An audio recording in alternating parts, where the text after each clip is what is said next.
જય શ્રી કૃષ્ણ. સર્વ વૈષ્ણવોને મારા ભગવત સ્મરણ.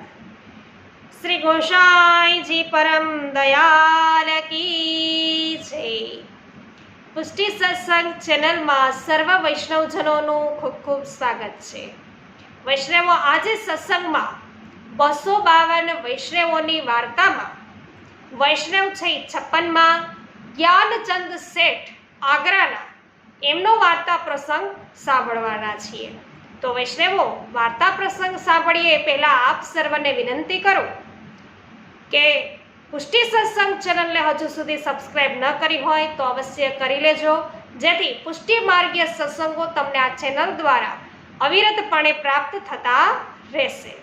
સાથે સાથે સત્સંગમાં આનંદ આવે તો વિડીયોને લાઈક, કમેન્ટ અને શેર કરવાનું ભૂલશો નહીં, જેથી દરેક વૈષ્ણવોને સત્સંગનો લાભ પ્રાપ્ત થાય. હવે શ્રી ગુસાઈજીના સેવક જ્ઞાનચંદ શેઠ આગ્રામાં રહે છે. તેમની વાર્તાનો ભાવ કહીએ છીએ કે રાજસ ભક્ત છે અને લીલામાં એમનું નામ અનંગીરી છે અને તેઓ ધ્રુવાનંદથી પ્રગટ્યા છે, એટલે એમના ભાવરૂપ છે. આ જ્ઞાનચંદ આગ્રામાં એક વણિકને ત્યાં જન્મે છે અને તે વણિક છે એ ખૂબ જ શ્રીમંત છે. એ શરીફનો ધંધો દાસજનોમાં કરે છે અને કોઈ એને સંતાન નહોતા, તેથી તે ખૂબ જ છે એ દુઃખી છે. ત્યારે કોઈ એને કહે છે કે તમે તમારા ઘરે એક સદાવ્રત ખોલો, તેથી કોઈ સાધુ વૈરાગીની કૃપાથી તમને સંતાન થશે. પછી તે પોતાના ઘરે સદાવ્રત ખોલે છે અને તેથી બ્રાહ્મણ, સાધુ, વૈરાગી, વિરક્ત જે કોઈ આગ્રામાં આવે ને તે એને ત્યાંથી સદાવ્રત પામે છે. સીધું સામાન જે જોઈએ તે બધું એ સ્વહસ્તે આપે છે. આમ કરતા કેટલાક દિવસે તેના ઘરે પુત્રનો જન્મ થાય છે. એનું નામ તે જ્ઞાનચંદ રાખે છે. તે હવે 14 વર્ષના થયા છે. ત્યારે પિતા તેના લગ્ન કરે છે અને કેટલાક દિવસ પછી તેના માતા પિતા અક્ષરવાસી થાય છે. એના થોડાક દિવસમાં તેની પત્ની પણ શ્વાસની દુનિયા છે એ છોડી દે છે. તેથી તે વ્યાકુળ થાય છે. તેનું મન હવે ક્યાંય લાગતું નથી. તેથી ગામમાં જ્યાં ક્યાંય કથા વાર્તા થતી હોય ને ત્યાં ઈ જાય. ત્યારે એક દિવસ કોઈ વૈષ્ણવ તેને એવું કહે છે કે તમે સંતદાસજીના ઘરે કથા વાર્તા સાંભળો. સંતદાસજીના ઘરની છે ને એ તમે કથા વાર્તા સાંભળો તો તમને છે ને ખરેખર ખૂબ આનંદ આવશે. પણ તેઓ તો વલ્લભી વૈષ્ણવ વિના બીજા કોઈને પોતાના ઘરે આવવા દેતા નથી. તેથી તમે વલ્લભી વૈષ્ણવ થાવ તો ઘાટ બેસે અને જોગ છે એ ખાય. ત્યારે તે તેમને પૂછે છે કે ભાઈ વૈષ્ણવ વલ્લભી વૈષ્ણવ કઈ રીતે થવાય? એ વૈષ્ણવ કહે છે કે તમે શ્રી ગોકુળ જઈને શ્રી ગુસાઈજીના સેવક થઈ અને વલ્લભી વૈષ્ણવ થાવ. ત્યારે તે તેમને પૂછે છે કે ગુસાઈજી કોણ છે? ત્યારે તે વૈષ્ણવ કહે છે કે શ્રી ગુસાઈજી સાક્ષાત પૂર્ણ પુરુષોત્તમ છે, શ્રી ગોકુળમાં બિરાજે છે. ત્યારે તે થોડી ખર્ચી લઈ એટલે વાટ ખર્ચી લઈ અને આગ્રાથી નીકળે છે અને શ્રી ગોકુળ આવે છે. ત્યાં શ્રી ગુસાઈજીના એ દર્શન કરે છે. તો તે દિવસે શ્રી ગુસાઈજીનો જન્મદિવસ હોય છે. તે જોવે છે અને તે શ્રી ગોકુળમાં ઠેર ઠેર આનંદ છે, વધાઈ છે એ થઈ રહી છે. ઘેર ઘેર તોરણો બંધાયા છે. તો બધી સોહાગણો બધી ભેગી થઈ ગઈ છે અને મંગળ ગીતો ગાઈ રહી છે. શ્રી ગુસાઈજી પોતે કેસર સ્નાન કરીને કેસરી ધોતી ઉપરણા શ્રી હસ્તેથી ધરીને ત્યારે જ્ઞાનચંદ છે હવે તેમને દંડવત કરે છે. શ્રી પ્રભુ એથી રાજી થઈ અને તેમની તરફ જોવે છે. એ કે તું આગ્રાથી ક્યારે આવ્યો? શ્રી ગુસાઈજી આવું પૂછે છે એને. એમ તેને પૂછ્યું અને તેથી એ વિસ્મય પામે છે. એને નવાઈ લાગે છે કે શ્રી ગુસાઈજી મને તો ક્યારેય જોયો જ નથી. મને તો અને મેં પણ ગુસાઈજીના પહેલી વાર દર્શન કર્યા, અત્યાર સુધી મેં ક્યારેય દર્શન કર્યા નથી. એમ છતાં તેમણે મારું નામ લઈને કેમ મને પૂછ્યું આવું?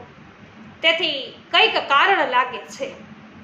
તે મનોમન વિચારે છે કે તેઓ સાક્ષાત પૂર્ણ પુરુષોત્તમ છે, નહીં તો આ ભેદ છે એ કોણ જાણી શકે. પછી તે તેમને વિનંતી કરે છે કે મહારાજ, કૃપા કરીને મને આપનો સેવક કરો. ઘણા દિવસથી વિખૂટો પડ્યો છું, આજે રાજના ચરણારવિંદ પામ્યો છું, જેથી હવે વિલંબ નહીં કરો, જલ્દી શરણે લ્યો. શ્રી ગુસાઈજી તેની આવી આરતી તાલાવેલી જોઈને તેને નામ સંભળાવે છે અને બીજા દિવસે નિવેદન કરાવે છે. ત્યારે તેને પોતાનું સર્વસ્વ એને સ્ફુરે છે. તે ખૂબ જ રાજી થાય છે અને પછી એમણે શ્રી ગુસાઈજીની જન્મલીલાના દર્શન કર્યા હોય તેને હૃદયમાં એ ધારણ કરે છે. આ તે સદા લીલામાં ગરક રહે છે. પછી શ્રી ગુસાઈજી પોતે તેને શ્રી આચાર્યજીના ગ્રંથો, પોતાના ગ્રંથ જે હતા એ બધા જ એમને આપે છે અને થોડાક દિવસ ત્યાં રહે છે. પછી શ્રી ગુસાઈજીની આજ્ઞા માગી અને તે સ્વગૃહે આવે છે. તે રોજ શ્રી આચાર્યજી શ્રી ગુસાઈજીના ગ્રંથોનો પાઠ કરે છે અને લીલારસમાં છે એ લીલારસમાં મગ્ન રહે છે.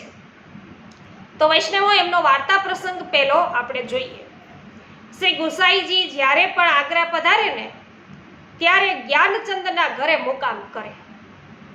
તેઓ આવી કૃપા તેના પર કરે છે અને કેટલાક દિવસ પછી જ્ઞાનચંદનું શરીર છે એ કમજોર થાય છે, નબળું પડે છે અને તેને જમીન છે એ જમીન પર સુવાડાવાય છે.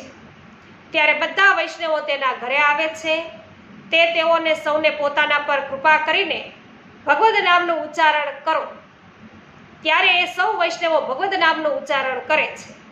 કોઈ પંચાધ્યાયી, કોઈ વેણુ ગીત, તો કોઈ જુગલ ગીત, કોઈ ગીત ગોવિંદ, કોઈ કીર્તન છે એ સંભળાવવા બધાય લાગે છે.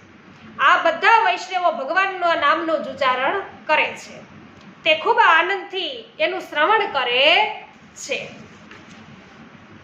તો ત્યાર પછી તેનો સમય હવે નજીક આવે છે. ત્યારે તે વૈષ્ણવોને કહે છે કે સાંભળો, એક સમયે શ્રી ગુસાઈજીના જન્મ દિવસે શ્રી ગુસાઈજી કેસર સ્નાન કરીને કેસરી ધોતી ઉપરડા શ્રી હસ્તથી ધરતા હતા. ત્યારે મેં જઈને એમને દંડવત કર્યા. ત્યારે પ્રભુએ જાણ્યું કે આ તો પાછળથી આવ્યો છે. શ્રી ગુસાઈજીએ હરિદાસજી પાસે જળ મંગાવીને ચરણોદક આપ્યું અને કૃપા કરીને મને પૂછ્યું કે જ્ઞાનચંદ, તું ક્યારે આગ્રાથી આવ્યો?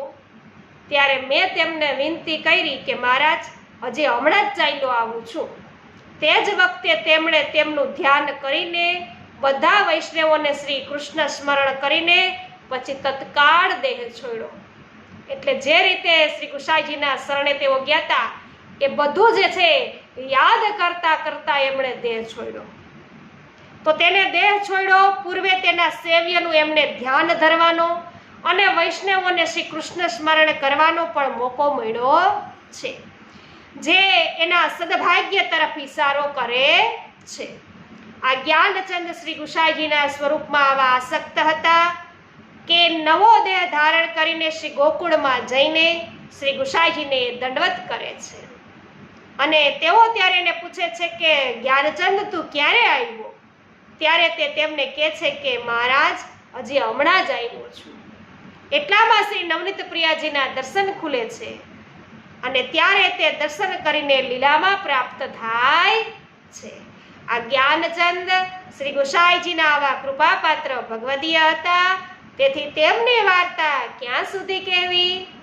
તો વૈષ્ણવો, આજે વાર્તા પ્રસંગમાં આનંદ આવ્યો હોય તો અવશ્ય વિડીયોને લાઈક, કમેન્ટ અને શેર કરી જ દેજો, જેથી દરેક વૈષ્ણવોને આ વાર્તા પ્રસંગનો લાભ મળી શકે. સર્વને મારા જય શ્રી કૃષ્ણ. શ્રી ગુસાઈજી પરમ દયાલ કી જય.